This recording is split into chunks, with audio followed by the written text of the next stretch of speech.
రొయ్యలో ఉండే omega 3 fatty యాసిడ్లు గుండె సంబంధిత వ్యాధులు దరిచేరకుండా చేస్తాయి. దాంతోపాటు శరీరానికి కావలసిన పోషక విలువలు అందిస్తాయి.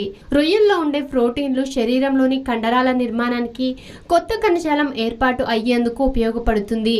రొయ్యల్లో శరీరానికి అవసరమయ్యే జింకు, సెలీనియం, కాపర్, మెగ్నీషియం తదితర పోషకాలు పుష్కలంగా ఉన్నందువలన వీటిని తింటే మన శరీరానికి పోషణ లభిస్తుంది.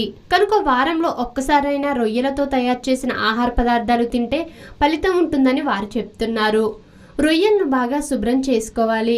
ఆపై వీటిలో కొద్దిగా ఉప్పు, పసుపు కలిపి కొద్దిగా నీరు పోసి బాగా ఉడికించుకోవాలి.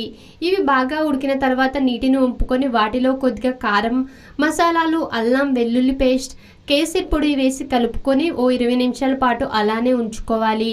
ఆ తర్వాత బాణీలో నూనెను వేడి చేసి అందులో ఈ రొయ్యలు వేయించుకోవాలి. ఆ తర్వాత రొయ్యలు తరచూ తింటే